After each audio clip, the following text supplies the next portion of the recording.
Now, moving on, more details are emerging from the Scholarship Bonanza, a work by the Fourth Estate detailing how the powerful and influential are grabbing double scholarships. But the registrar of the Scholarship Secretariat, Kingsley Ajiman, is questioning the source of data. Let's take a look at some excerpts.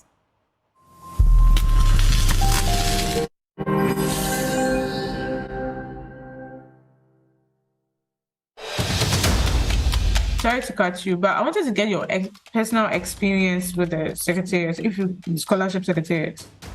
Like your experience with the application process and how the outcome of it. Oh, so the application, I think my boss at the time, he sent me the link. It was a WhatsApp message. These opportunities has opened. I should try and apply. So that's why I heard about the get first or not get funded Scholarship Secretariat. So they send a link. Either you apply through that link and send some emails, or you send hard copies of your documents to an office in Accra. So I did both. I did the online application and also have somebody send my documents to the office in Accra. Never heard anything from them, no rejection letter, nothing. And I qualified to have been given, I graduated with a first class honors. My transcript was good. I had a viable research plan and research proposal, which I had used to even gain admission to the University of Cape Coast to do a master's. So I don't know, they never got back to me. The story, what I got back was people who went there, some student leaders who had some connections that got to the scholarship. One of them came to tell me, so boy, papers were hard. But how much did the program cost? The fees was 4,000. Yeah, UCC Masters, 4,000 cedis. 4,000 Ghana cedis. Yes, it was 4,000 cedis. And at the time, now I can say it's a yes, but 2020 I was in very serious issue that I needed.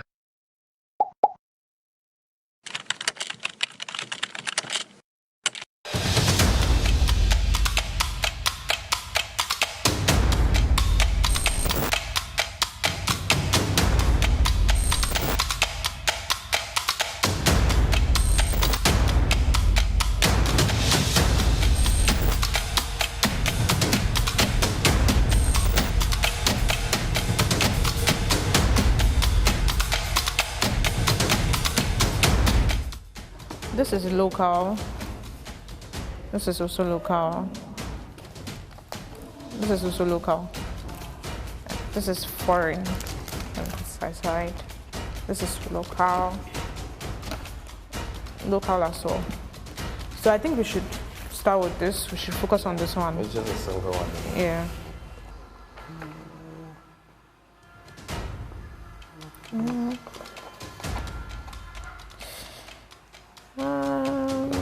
50,000. Let's check one. See. The name is Akut. All right. Okay.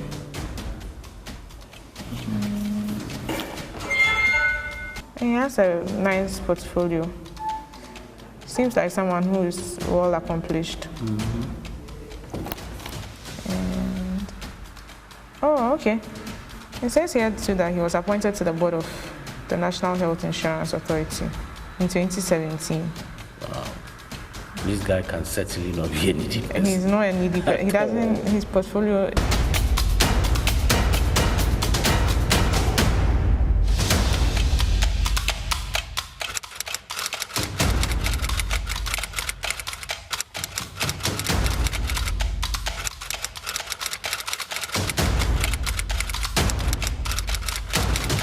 You have to be a Ghanaian, and you should have gained an admission into an accredited institution, whether locally or abroad.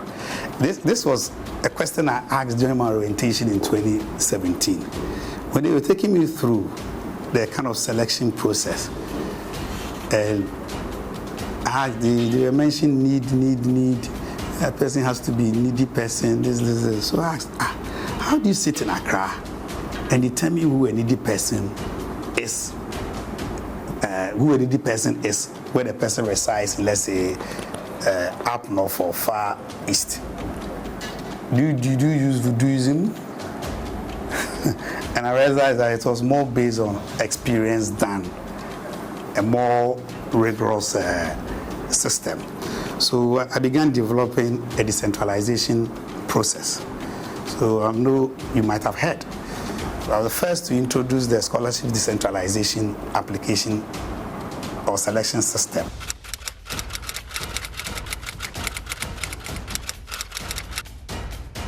I think that is the most unfortunate way to describe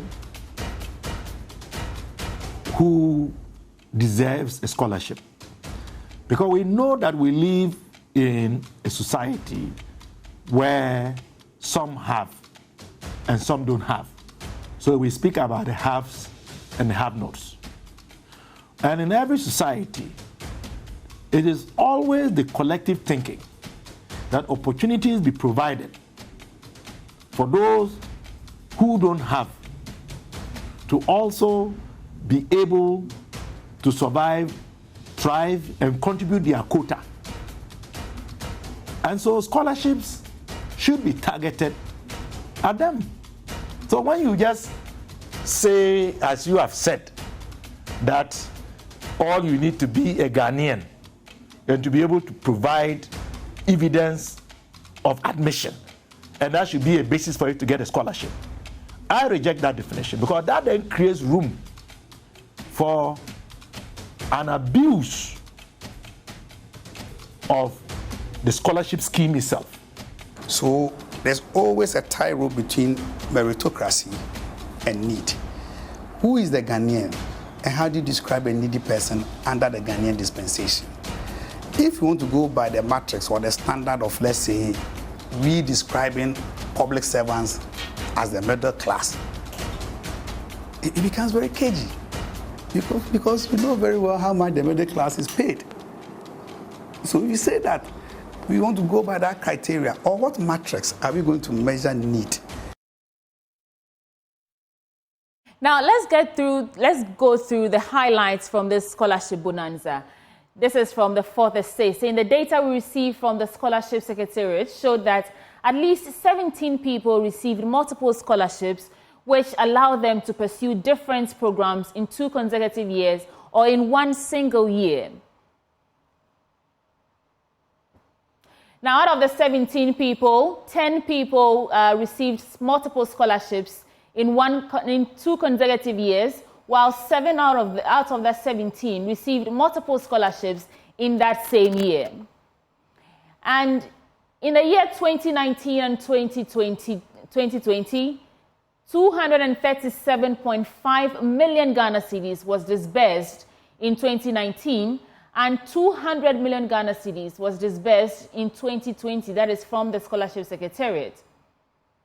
Now, from 2019 to 2020, in terms of the total amount spent on influential and political associates, from 2019 to 2020, 219,480 Great British pounds was the total amount of money spent on influential and political associates.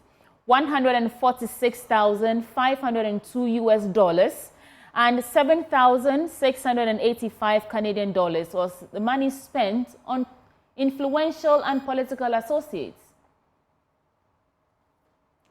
Now, when it comes to the source of scholarship funds, a major source of the funding for the Scholarship Secretariat is the Ghana Education Trust Fund, GETS Fund. Section 2.2 Clause B of the GETS Fund Act requires the Scholarship Secretariat to allocate funds to support, quote, gifted but needy students for studies in second cycle and accredited tertiary institutions in Ghana. But is this the case? When it comes to reactions from some struggling students on this scholarship bonanza, Roberta, who was a scholarship recipient, says, quote, I thought I was going to focus only on my studies, have my stipend regularly and take care of my needs, but now it's hell. The stress I had to endure before my fees were paid, it took the school shutting me out of their system and sending threatening messages to report me to the Home Office before the Scholarship Secretariat paid my fees. That is the struggles that some students who genuinely need scholarship go through. This is from Roberta. Next, we have, continuing, Roberta's issue continues. She says she went to study in the UK on a Government of Ghana scholarship, ended up fending for herself in the last 1 year. She remains in the UK, broke and in debt. She told the Fourth Estate that she cannot afford a plane ticket, and so she has no immediate plans of returning to Ghana after graduating in January. Well, that's the last slide. So these are some of the reactions from people who actually needed a scholarship, and you've seen a total amount of money that was disbursed to political and influential people who do not need it. But my colleague, Carlos Kaloni, spoke to Kingsley Ajiman, the registrar of the Scholarship Secretariat, and he joins me on phone now. Carlos, if you can hear me, on what basis is the registrar debunking or questioning the data of this from this Fourth Estate? All right, sweetie. So to him, scholarships are awarded based on academic calendars. And so he said, for instance, if a student secures a scholarship for, say, 2019-2020 academic year, and that same student comes back for another scholarship to top up or to complete his or academic exercise in 2021-2022 academic year, that cannot be termed as multiple scholarships. And so to him, it is the interpretation of the data by the Fourth Estate that is what is causing this. And so he doesn't see somebody who comes for scholarship in 2019 and comes back to take another one as multiple scholarship. But what is rather shocking is that the Fourth Estate actually got this data from his office. So for him to say that he doesn't know how and why this is amounting to multiple scholarships, that remains to be answered. Right, but did he specifically speak to the influential people on this list that we've seen, the number of people that are getting these scholarships who do not need them, because the criteria says brilliant but needy? So that is where, to him, the challenge is. It is difficult to define who a brilliant but needy student is. According to him, they are supposed to give scholarships to all Ghanaians. So those who are MPs, ministers, down to somebody in my village, they all qualify. But there is no regulation to him that will tell who is to benefit what. And that is why, to him, there is the need for a swift legislation to ensure that these things are well spelled out, to ensure who gets. If the law comes that MPs and affluent people should not get a scholarship, it should be spelled out. But as it stands now, it is pure discretion that they are using. Right. Thank you so much, Carlos Kaloni, who's my colleague here. And he spoke to this Scholarship Secretariat Registrar, Kingsley Ajiman, bringing us more details on that.